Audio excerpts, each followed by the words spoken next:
The morning sun cast long shadows across the marble floors of Windermere Palace as Princess Catherine hurried through the East Wing corridors, her silk heels clicking against the polished stone. She had been summoned urgently by the Queen Mother Victoria, though the reason remained mysteriously unclear. As the wife of the heir apparent, Prince Alexander, Catherine had grown accustomed to sudden royal obligations. But something about this particular summons felt different. Victoria Windermere, despite her 78 years, remained a formidable presence in the palace. Her sharp blue eyes and perfectly coiffed silver hair commanded respect from everyone, including her own family. She sat rigidly in her private sitting room, surrounded by portraits of deceased monarchs and priceless antiques that had been in the family for centuries. The room smelled of lavender and old books, a combination that always reminded visitors of the weight of history that permeated every corner of the palace. "Catherine, my dear, please sit," Victoria said, her voice carrying the authority that had never diminished since her days as the reigning queen. "We have a most delicate situation that requires immediate attention." Catherine settled into the ornate chair across from her mother-in-law, noticing the tension in the older woman's posture. In her 5 years as part of the royal family, she had learned to read the subtle signs that indicated when palace life was about to become complicated. The Queen Mother's pursed lips and the way she gripped her pearl necklace suggested this was one of those moments. "What's happened?" Catherine asked, though she wasn't entirely sure she wanted to know the answer. Victoria took a deep breath before speaking. "It concerns Charlotte's child, little Margaret. There have been reports of some rather disturbing behavior regarding your personal belongings." The mention of Princess Charlotte's daughter immediately put Catherine on alert. Charlotte, King Edward's daughter from his second marriage, had always been a source of tension within the family. Her impulsive nature and tendency to disregard protocol had created numerous headaches for the palace staff over the years. Now it seemed her 8-year-old daughter was following in her footsteps. "What kind of behavior?" Catherine inquired, though she could already feel her stomach tightening with apprehension. "Lady Margaret has been taking items from your private chambers," Victoria explained, her voice dropping to almost a whisper. "Jewelry, personal letters, even some of your more intimate belongings. The staff discovered several pieces hidden in her nursery yesterday evening." Catherine felt her face flush with a mixture of embarrassment and anger. Her private chambers were supposed to be sacred, a place where she could retreat from the constant scrutiny of royal life. The thought of an 8-year-old rummaging through her personal effects felt like a violation of the highest order. "How long has this been going on?" Catherine asked, struggling to keep her voice steady. "We believe it started about 3 weeks ago," Victoria replied. The head housemaid, Mrs. Patterson, noticed some items were missing but initially assumed they had been misplaced during cleaning. It wasn't until yesterday that she discovered the truth. The implications of this revelation began to sink in for Catherine. In the royal family, even the smallest scandals could quickly spiral out of control if not handled properly. The press was always looking for any sign of discord within the palace walls, and this situation had all the ingredients for a major embarrassment. "Does Charlotte know?" Catherine asked, dreading the answer. Victoria's expression darkened. "That's where things become more complicated." When confronted about her daughter's behavior, Charlotte became defensive and claimed that Margaret was simply exploring her heritage as a member of the royal family. She seems to believe that her daughter has some sort of right to access family heirlooms and personal belongings. Catherine could hardly believe what she was hearing. The audacity of such a claim was breathtaking, even by Charlotte's standards. The royal family had strict protocols about who could access what items, and an 8-year-old certainly didn't have free reign over another family member's private possessions. "What items are we talking about specifically?" Catherine asked, needing to understand the full scope of the situation. Victoria reached for a leather folder on the side table and opened it carefully. According to Mrs. Patterson's inventory, the missing items include your grandmother's emerald bracelet, several pieces of correspondence from your family, a silk scarf that belonged to your mother, and she paused, clearly uncomfortable with what she was about to say, some rather personal items from your dressing table. The mention of her grandmother's emerald bracelet hit Catherine particularly hard. The piece had been passed down through her family for generations and held immense sentimental value. It wasn't technically part of the crown jewels, but rather a personal heirloom that she had brought into the marriage. The thought of it being treated as a plaything by a child was almost unbearable. "I want those items returned immediately," Catherine said firmly. "And I want to speak with Charlotte about this situation." Victoria nodded approvingly. "I was hoping you would say that. However, We must handle this delicately. Charlotte has already indicated that she intends to involve her father if pressed on this matter. The mention of King Edward complicated things significantly. While he was generally a fair and reasonable man, he had always shown a particular soft spot for Charlotte and her daughter. As his only child from his beloved second wife, who had died tragically young, Charlotte held a special place in his heart. This emotional connection sometimes clouded his judgment when it came to her behavior. "What do you suggest?" Catherine asked, knowing that the Queen Mother's political instincts were usually sound. "We need to present a united front," Victoria replied. "If this escalates to involve Edward, we must be prepared with a clear case that demonstrates not only the inappropriate nature of Margaret's actions, but also Charlotte's failure as a mother to address the situation properly." Catherine understood the delicate balance required. They needed to protect the dignity of the royal family, while also ensuring that appropriate boundaries were maintained. The last thing anyone wanted was for this private family matter to become public knowledge. "There's something else," Victoria added, her expression growing even more serious. "Mrs. Patterson mentioned that Margaret has been boasting to some of the younger staff members about her special treasures and claiming that she's going to be a real princess someday, unlike some people in the palace." The implication was clear. Even at 8 years old, Margaret was already showing signs of the same entitlement and disrespect for hierarchy that had made her mother so difficult to manage. If left unchecked, this behavior would only worsen as she grew older. Catherine stood up, her decision made. "I need to see the items that were recovered, and then I want to have a conversation with Charlotte. This cannot continue." Victoria smiled for the first time during their conversation. "I was hoping you would take charge of this situation. You have always been level-headed in dealing with family matters, and we need that stability right now." As Catherine prepared to leave the Queen Mother's sitting room, she couldn't help but wonder how such a seemingly simple issue had become so complicated. In any normal family, a child taking things that didn't belong to them would result in a firm talking to and the immediate return of the items. But in the royal family, even the smallest incidents carried the weight of centuries of tradition and protocol. The walk back to her own chambers felt longer than usual as Catherine considered her next steps.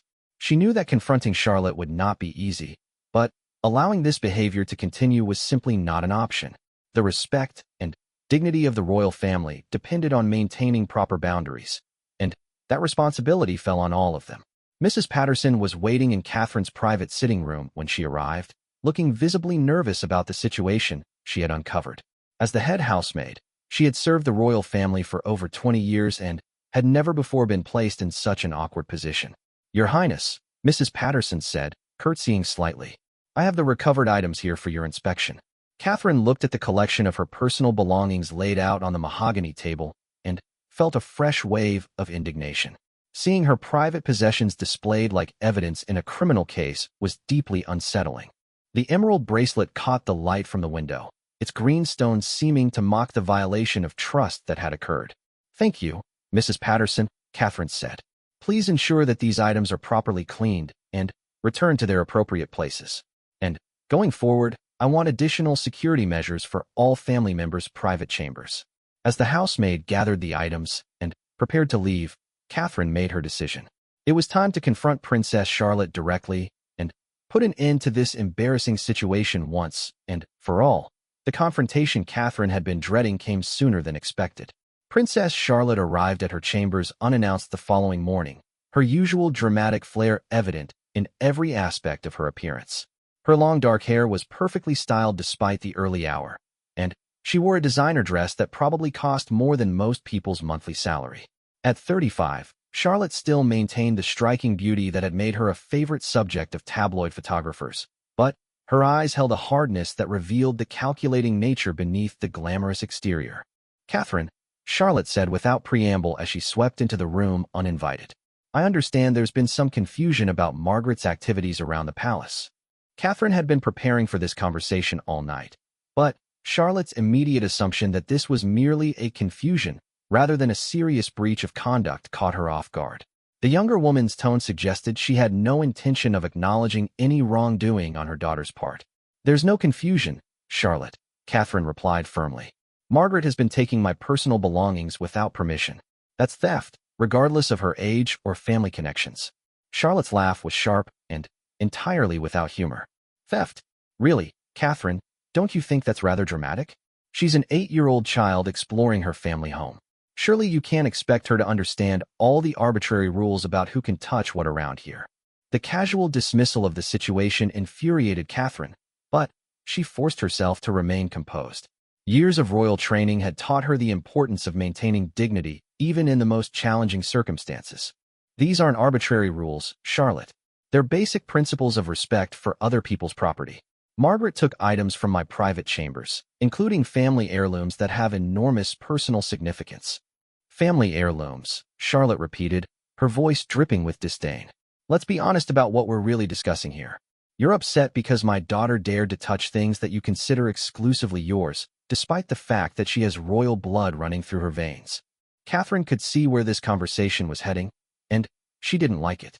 Charlotte had always harbored resentment about her position in the royal hierarchy, despite enjoying all the privileges that came with being the king's daughter. The suggestion that Margaret had some inherent right to other family members' possessions was both absurd and dangerous. Your daughter's royal blood doesn't give her the right to take whatever she pleases, Catherine said, her patience wearing thin. And it certainly doesn't excuse your failure to teach her appropriate boundaries. Charlotte's eyes flashed with anger. How dare you question my parenting? You have no idea what it's like to raise a child in this environment, constantly under scrutiny and judgment from people who think they're better than us. The accusation stung, particularly because Catherine and Prince Alexander had been trying unsuccessfully to have children of their own for several years. Charlotte's casual dismissal of her concerns, while simultaneously playing the victim, was typical of her manipulative behavior. This isn't about parenting styles, Charlotte. This is about your daughter's behavior, and your refusal to address it appropriately. She needs to understand that actions have consequences, regardless of her position in the family. Consequences? Charlotte's voice rose dangerously. What consequences are you suggesting for an 8-year-old child? Should we throw her in the Tower of London?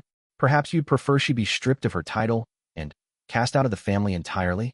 Catherine realized that Charlotte was deliberately escalating the situation, probably hoping to provoke an emotional response that she could later use against her. It was a familiar tactic that the younger woman had employed successfully in previous family conflicts.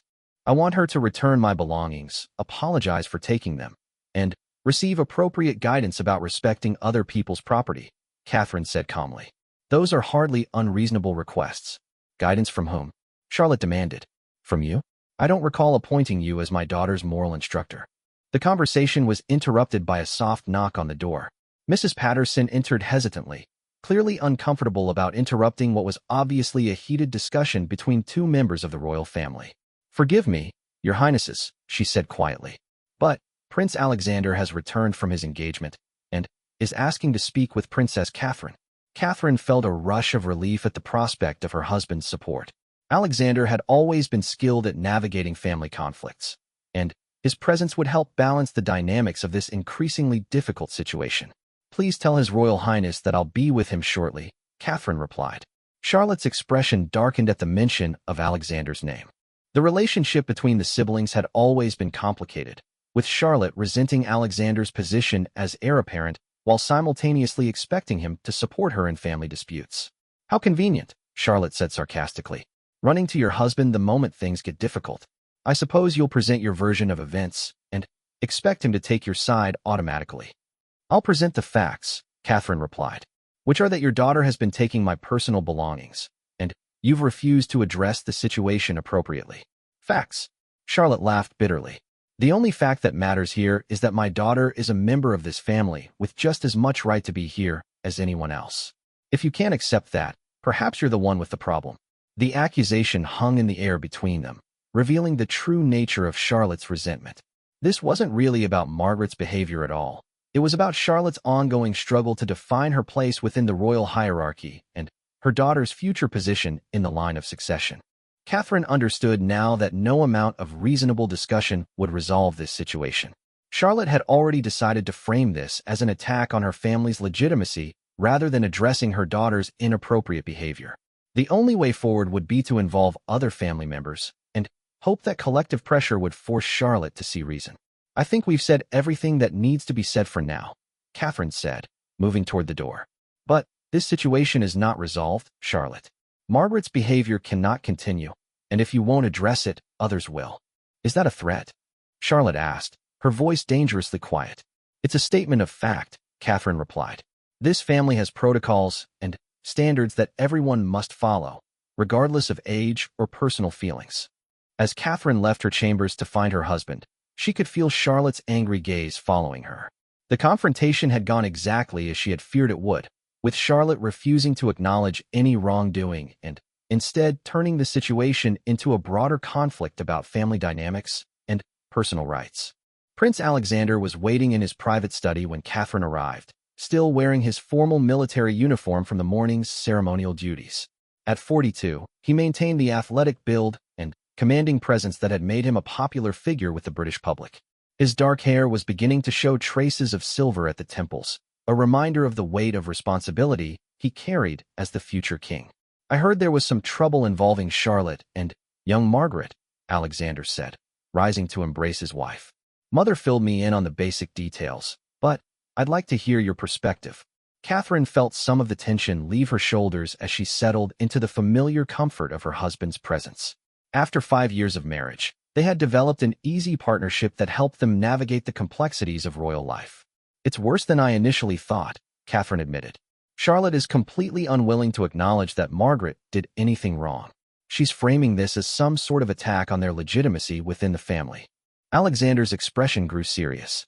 He had dealt with his half-sister's dramatic tendencies many times over the years, but this situation seemed different. The involvement of a child added a layer of complexity that made everything more difficult. What exactly did Charlotte say? He asked. Catherine recounted the entire conversation, watching as her husband's face grew increasingly troubled. By the time she finished, Alexander was pacing behind his desk, a sure sign that he was working through the political implications of the situation. She's going to escalate this to father, he said finally. That's always been her strategy when she feels cornered. She'll present herself as the victim of family persecution and hope that his emotional attachment to Margaret will override his judgment. Can we prevent that from happening? Catherine asked. Alexander considered the question carefully. Not prevent, but we can certainly be prepared for it. We need to document everything that's happened and present a united family front.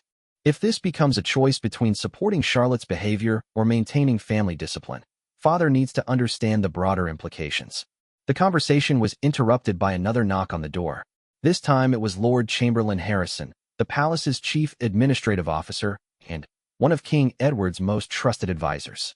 His presence usually indicated that a situation had moved beyond simple family disagreement into the realm of official palace business. Your Royal Highnesses, Harrison said with a formal bow. His Majesty has requested an immediate family meeting in the Blue Drawing Room. All senior family members are to attend. Catherine and Alexander exchanged glances. The Blue Drawing Room was reserved for formal family conferences, usually involving matters of state or significant family crises. The fact that King Edward had called such a meeting so quickly suggested that Charlotte had indeed escalated the situation to the highest level. Did His Majesty indicate the specific nature of this meeting? Alexander asked. Only that it concerns a family matter requiring immediate resolution, Harrison replied diplomatically. The Queen Mother and Princess Charlotte are already in attendance. As they prepared to leave for what promised to be a difficult family confrontation, Catherine couldn't help but wonder how such a simple issue had spiraled so completely out of control. In a few short hours, what should have been a private discussion about a child's misbehavior had become a formal royal crisis requiring the king's direct intervention. The Blue Drawing Room had been the setting for countless royal family discussions throughout its 300-year history, but the tension that filled the ornate space as the family gathered was particularly thick. King Edward Windermere sat at the head of the long mahogany table, his weathered face showing every one of his 68 years. Despite his age, he maintained the regal bearing that had defined his 40-year reign, though those closest to him could see the weariness that had begun to creep into his posture in recent years. Queen Mother Victoria sat to his right, her expression carefully neutral despite the obvious disapproval radiating from her rigid posture. Princess Charlotte had positioned herself directly across from Catherine and Alexander, with 8-year-old Lady Margaret fidgeting in the chair beside her mother. The child's presence at such a formal meeting was unusual, but Charlotte had insisted that Margaret needed to hear any decisions that would affect her directly. Lord Chamberlain Harrison stood discreetly near the door, ready to provide administrative support or witness any formal declarations that might emerge from the discussion. His decades of experience had taught him to remain invisible during family conflicts while ensuring that proper protocols were maintained. King Edward cleared his throat, the sound echoing slightly in the high-ceilinged room. I've called this meeting because we have a situation that requires immediate resolution. Charlotte has brought some serious concerns to my attention regarding the treatment of her daughter within our family. Catherine felt her stomach drop. Charlotte had clearly gotten to her father first and presented her version of events in the most favorable light possible. The king's phrasing already suggested that he viewed this as a problem with the family's treatment of Margaret rather than an issue with the child's behavior. Father, Alexander began carefully, I think there may be some misunderstanding about what actually occurred. Charlotte shot her half-brother a sharp look before addressing the king directly. There's no misunderstanding, Papa. Margaret has been accused of theft simply for exploring her family home and showing interest in family heirlooms. It's clear that certain people believe she doesn't belong here. The accusation hung in the air like a challenge. Catherine could see the pain that flashed across King Edward's face at the suggestion that his granddaughter was being made to feel unwelcome in what should be her family home. That's not accurate, Your Majesty, Catherine said, her voice steady despite the anxiety she felt. Lady Margaret was found with several items taken from my private chambers without permission. This isn't about exploration. It's about teaching appropriate boundaries. Margaret, who had been quietly examining the intricate wood carvings on her chair, suddenly looked up with wide, innocent eyes. I didn't steal anything, Grandpapa. I was just borrowing pretty things like Mama said I could. The child's words created an uncomfortable silence in the room. Her clear, childish voice carried no deception, but the implication of her statement was deeply troubling. If Charlotte had indeed given her permission to take items from other family members' rooms, the situation was far more serious than anyone had initially realized. King Edward's expression darkened as he looked at his daughter. Charlotte, did you tell Margaret she could take things from other people's rooms? Charlotte's face flushed, but her defiant expression didn't waver. I told her that as a member of this family, she had the right to appreciate and learn about her heritage. I never imagined that would be interpreted as permission to steal. But you didn't explicitly forbid it either, Queen Mother Victoria observed, her voice cutting through Charlotte's evasion like a blade. A child of Margaret's age requires clear guidance about what is and isn't acceptable behavior. She shouldn't need explicit guidance about every possible scenario, Charlotte shot back. In most families, children are trusted to explore and learn without being treated like criminals for showing curiosity. Prince Alexander leaned forward, his diplomatic training evident in his measured response. Charlotte, this isn't about restricting Margaret's curiosity. It's about teaching her to respect other people's privacy and property. Those are fundamental values that every child needs to learn. And who appointed you as the authority on child rearing? Charlotte demanded. You and Catherine don't even have children of your own. How can you possibly understand the complexities of raising a child in this environment? The personal attack hit its mark, and Catherine felt tears prick her eyes despite her efforts to remain composed. Their struggles with infertility were a private pain that Charlotte had just weaponized in front of the entire family. King Edward's voice carried a sharp edge of disapproval. Charlotte, that was entirely inappropriate. Apologize to Catherine immediately. I will not apologize for pointing out the obvious, Charlotte replied, her voice rising. Everyone in this room is so quick to judge my parenting while ignoring the real issue here. And what do you believe the real issue is? Queen Mother Victoria asked, her tone dangerously quiet. Charlotte stood up abruptly, her chair scraping against the polished floor. The real issue is that certain people in this family have never accepted Margaret's place here.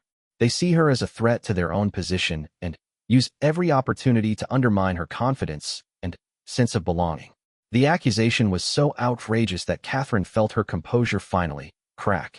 That is absolutely untrue. I have never done anything to make Margaret feel unwelcome. This is about her taking my personal belongings without permission.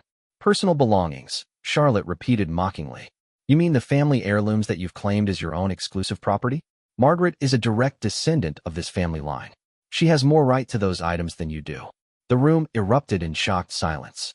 Charlotte had crossed a line that even she had never dared approach before, directly challenging Catherine's position in the family and suggesting that her marriage didn't grant her legitimate access to family property. King Edward's face had gone pale with rage. Charlotte Elizabeth Windermere, you will stop this immediately. Catherine is my daughter-in-law and a full member of this family. Any suggestion otherwise is not only wrong, but deeply offensive. But Charlotte was beyond caring about diplomatic niceties. Years of accumulated resentment seemed to be pouring out of her in a torrent of accusations and grievances. Is she really Papa? Because it seems like some members of this family are more equal than others. Margaret and I are constantly scrutinized and criticized while others receive nothing but support and understanding. Margaret, who had been listening to the increasingly heated exchange with growing confusion and distress, suddenly burst into tears. I don't want the pretty things anymore, she sobbed. I just wanted to look like a real princess. The child's genuine distress cut through the adult anger like a knife, reminding everyone present that their family conflict was deeply affecting an innocent 8-year-old who didn't fully understand the complex dynamics at play. Catherine's maternal instincts overrode her anger, and she moved toward Margaret instinctively.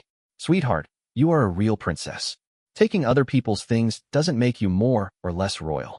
But Charlotte immediately stepped between Catherine and her daughter. Don't you dare speak to my child. You've done enough damage already. Enough. King Edward's voice boomed through the room with an authority that reminded everyone present why he had successfully ruled for 4 decades. This behavior is unacceptable from all parties involved. The sudden silence that followed the king's outburst was deafening. Even Margaret stopped crying, sensing that something significant was about to happen.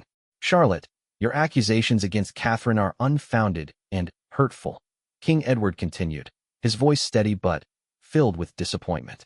Catherine has been nothing but welcoming to you and Margaret since joining our family. But, Papa, Charlotte began. I'm not finished, the king cut her off sharply. Your failure to teach Margaret appropriate boundaries has created this entire situation. A child her age should understand that she cannot take other people's belongings without permission, regardless of family relationships. Charlotte's face crumpled as she realized that her strategy had backfired spectacularly. Instead of gaining her father's sympathy, she had revealed the extent of her own poor judgment and inappropriate attitudes about family hierarchy. However, King Edward continued, his gaze moving to include the entire family. This situation has also revealed some concerning dynamics within our family that need to be addressed. Margaret should never be made to feel like she doesn't belong here, and we all need to do better at ensuring she understands both her rights and her responsibilities as a member of this family. Queen Mother Victoria nodded approvingly at her son's balanced approach. What do you propose as a resolution, Edward? The king took a deep breath before responding.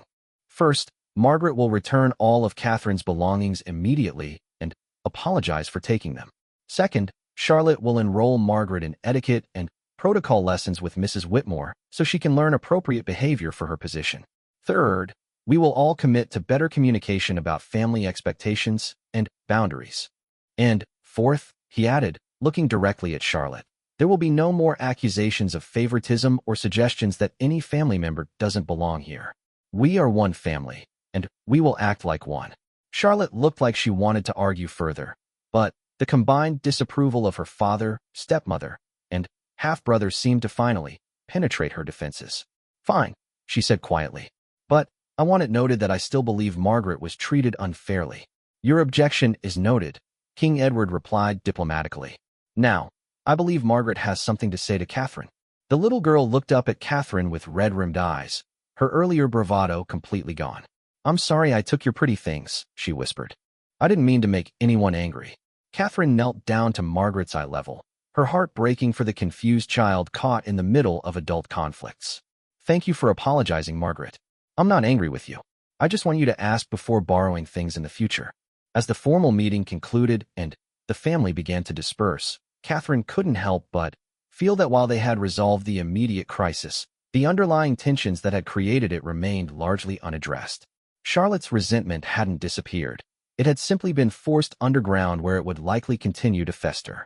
The real test would come in the days and weeks ahead, as they all tried to implement the king's directives while navigating the complex emotions and relationships that made royal family life so challenging. The aftermath of the family meeting brought an uneasy peace to Windermere Palace, but beneath the surface, tensions continued to simmer.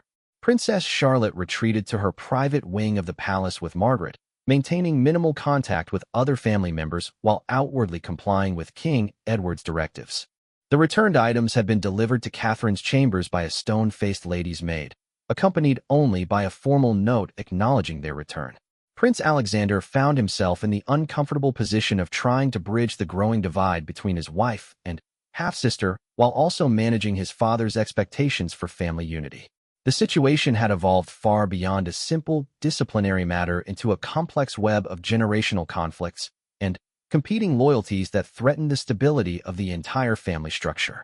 Mrs. Whitmore, the palace's elderly etiquette instructor, had been summoned from her semi-retirement to begin Margaret's formal protocol training. The 70-year-old woman had taught proper behavior to 3 generations of royal children, and her no-nonsense approach to instruction had shaped some of the most respected figures in European nobility. However, even her vast experience hadn't prepared her for the challenge of working with a child whose mother openly questioned the value of traditional royal protocols. "Lady Margaret is certainly spirited," Mrs. Whitmore confided to Queen Mother Victoria during one of their private consultations. "But she's also deeply confused about her place within the family hierarchy. Her mother seems to have filled her head with ideas about royal privilege without explaining the corresponding responsibilities." Victoria nodded grimly. She had been observing Margaret's progress with growing concern, noting the child's tendency to test boundaries and challenge authority in ways that suggested Charlotte's influence was far more problematic than anyone had initially realized. "What specifically concerns you about her behavior?" Victoria asked. Mrs. Whitmore consulted her neat handwritten notes before responding. "She repeatedly refers to herself as more royal than other family members and seems to believe that her bloodline gives her special privileges. Yesterday, she insisted that she shouldn't have to follow the same rules as regular people because her grandfather is the king." The implications of Margaret's attitude were deeply troubling. Royal children were traditionally taught that their privileged position came with increased responsibility and service to others, not exemption from basic social norms. Charlotte's apparent failure to instill these fundamental values in her daughter suggested a more serious problem than simple parenting inexperience. Meanwhile, Catherine was struggling with her own conflicted feelings about the situation. Part of her felt genuine sympathy for Margaret, who was clearly caught between conflicting messages from different family members. But another part remained deeply hurt by Charlotte's accusations and worried about the precedent being set for future family conflicts. The breakthrough came during Margaret's 3rd week of etiquette lessons, when Mrs. Whitmore discovered the real source of the child's confusion. During a routine lesson about proper behavior at formal dinners, Margaret suddenly burst into tears and confessed that she didn't understand why everyone was angry with her. "Mama always says that mean people try to make us feel bad because they're jealous of how special we are," Margaret sobbed. "She says that's why Aunt Catherine doesn't want me to touch her things, because she knows I'm a real princess, and she's just pretending." Mrs. Whitmore's shock at this revelation was evident in her immediate decision to request an emergency meeting with King Edward. The child's innocent repetition of her mother's words revealed the extent to which Charlotte had been poisoning her daughter against other family members. When King Edward learned about Margaret's confession, his response was swift and decisive. Charlotte was summoned to an immediate private audience, with no other family members present. The conversation lasted over 2 hours, and palace staff reported hearing raised voices echoing from the king's private study throughout the afternoon. The exact content of that discussion was never revealed, but its effects became apparent immediately. Charlotte emerged from the meeting looking shaken and subdued, her usual defiant attitude replaced by something approaching genuine remorse. Within hours, she had requested a private meeting with Catherine to offer what appeared to be a sincere apology. "I owe you an enormous apology," Charlotte said when they met in Catherine's private sitting room. Her voice carried none of its usual dramatic flair, suggesting that whatever her father had said to her had been deeply effective. "My behavior has been inexcusable, and I'm deeply sorry for the pain I've caused you and Alexander." Catherine studied her sister-in-law's face, looking for signs of the manipulation that had characterized so many of their previous interactions. But Charlotte's distress appeared genuine. Her body language suggested real shame rather than calculated performance. "I appreciate your apology," Catherine replied carefully. "But I'm more concerned about Margaret. She's been receiving very confusing messages about family relationships and her place within the hierarchy." Charlotte nodded miserably. "Papa made that very clear to me. I realize now that my own resentments and insecurities have been unfairly influencing how I've raised her. She deserves better guidance than I've been providing." The admission was more than Catherine had ever expected to hear from Charlotte, who had never previously acknowledged any fault in her parenting approach. The fact that she was willing to admit error suggested that King Edward's intervention had been more powerful than anyone had realized. "What are you planning to do differently?" Catherine asked. "First, I'm going to have an honest conversation with Margaret about appropriate behavior and respect for other family members," Charlotte replied.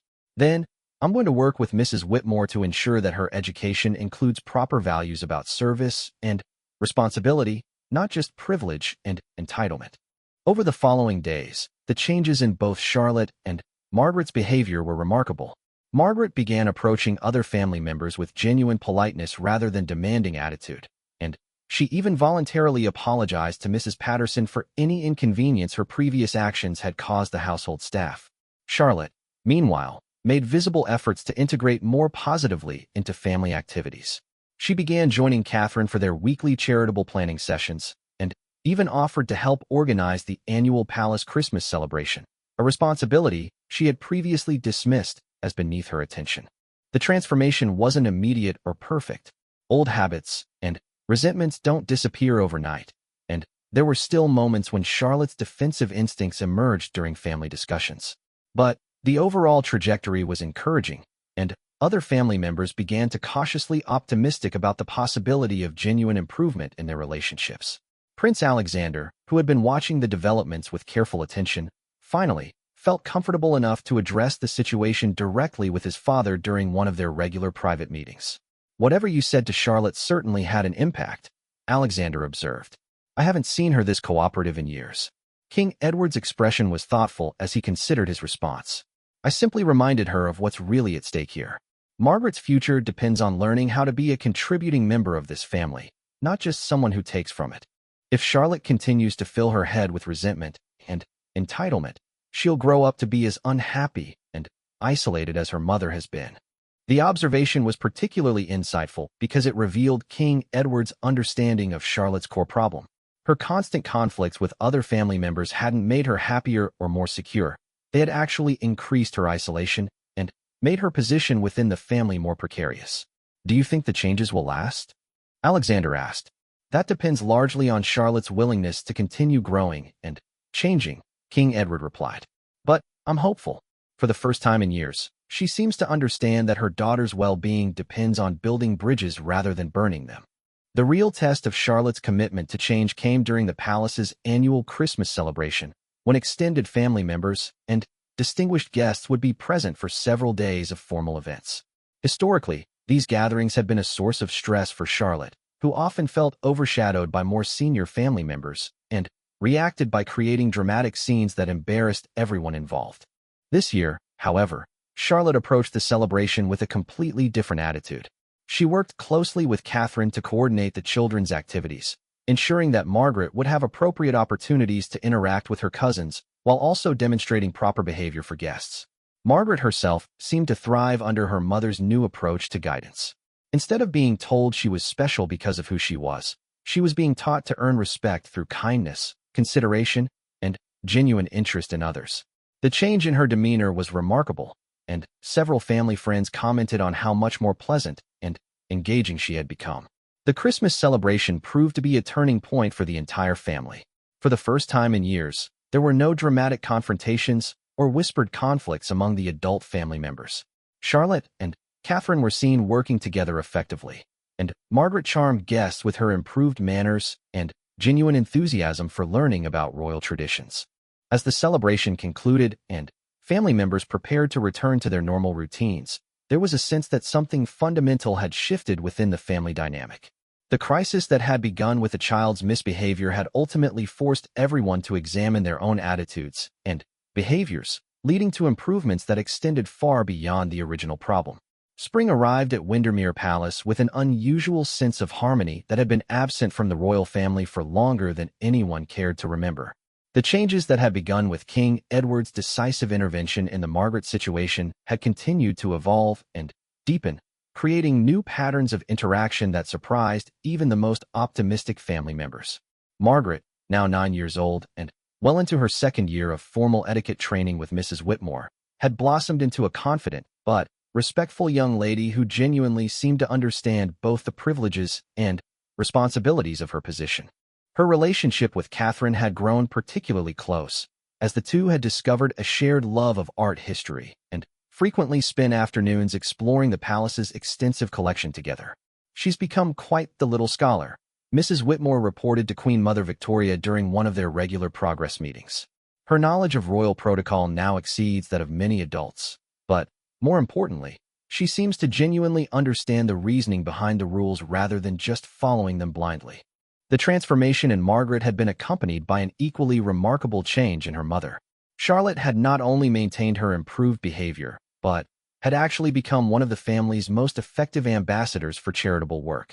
Her natural charisma and media savvy, previously used for self-promotion, were now being channeled into raising awareness for causes close to the royal family's heart. I never thought I'd see the day when Charlotte would voluntarily organize charity events, Prince Alexander confided to his wife as they watched Charlotte lead a fundraising gala for children's literacy programs. She actually seems to be enjoying the responsibility. Catherine smiled as she observed her sister-in-law working the room with practiced ease. Her conversation with potential donors focused entirely on the cause rather than her own importance. I think she's finally found something that makes her feel valuable without having to compete with the rest of us. The success of Charlotte's charitable work had an unexpected side effect. It brought her into regular contact with members of the public who saw her as a genuine representative of royal values rather than just a privileged figure seeking attention. This external validation seemed to provide the sense of purpose that had been missing from her life for so many years.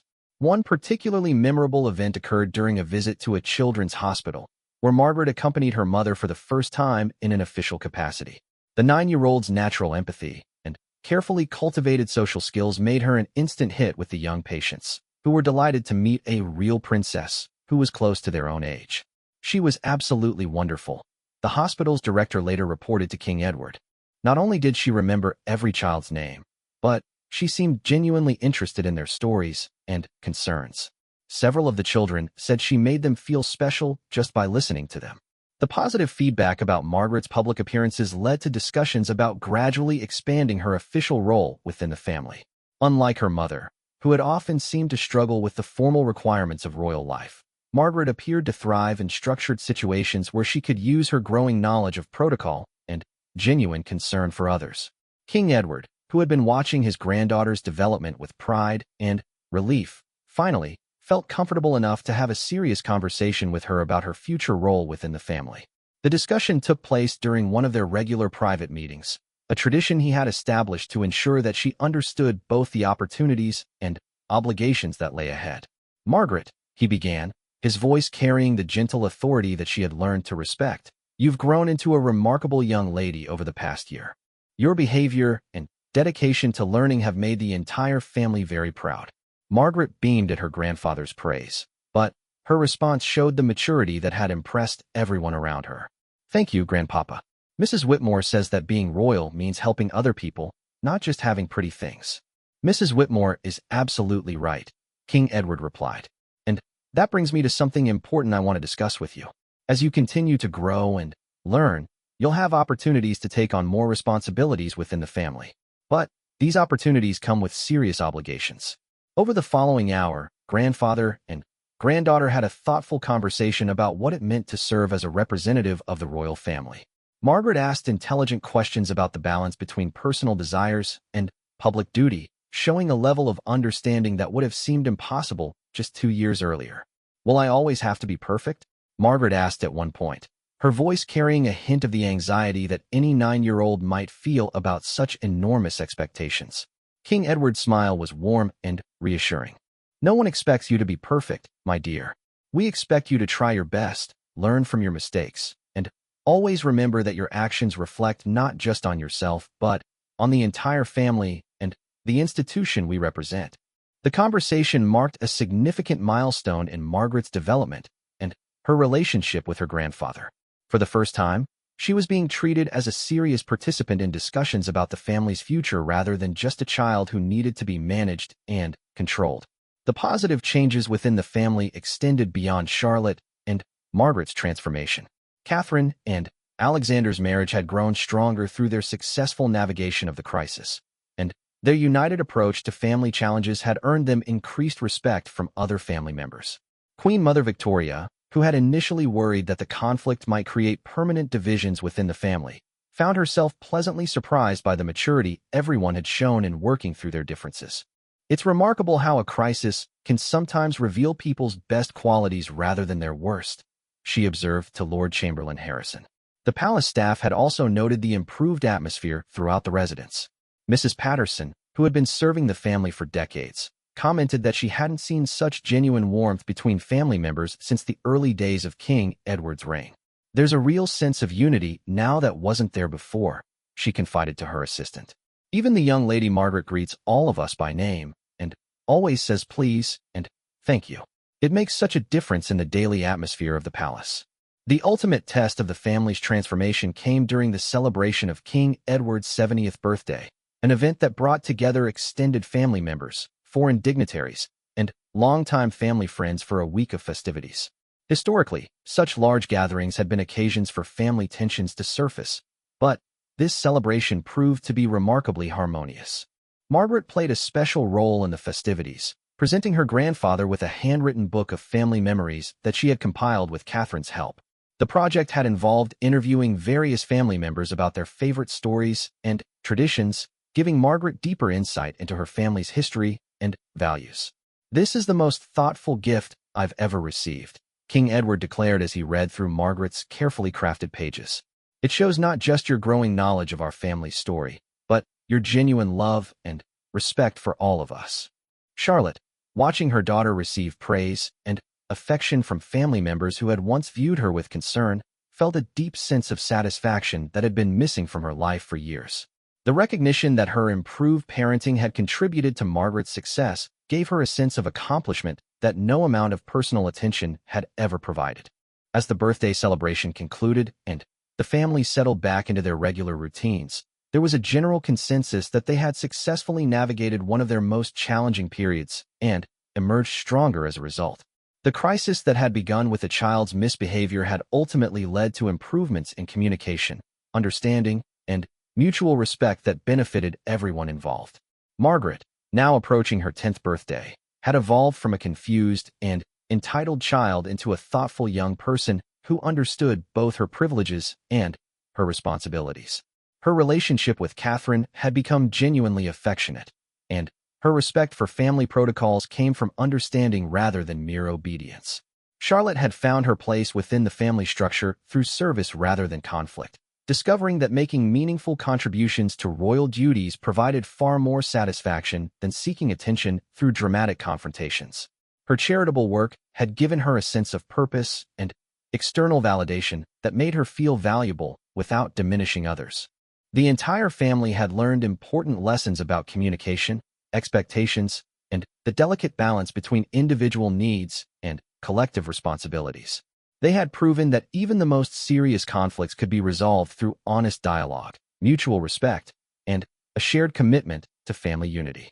As spring turned to summer at Windermere Palace, the royal family looked toward the future with confidence and optimism, knowing that they had successfully weathered their storm and emerged with stronger relationships and clearer understanding of what it truly meant to serve as a family in the public eye.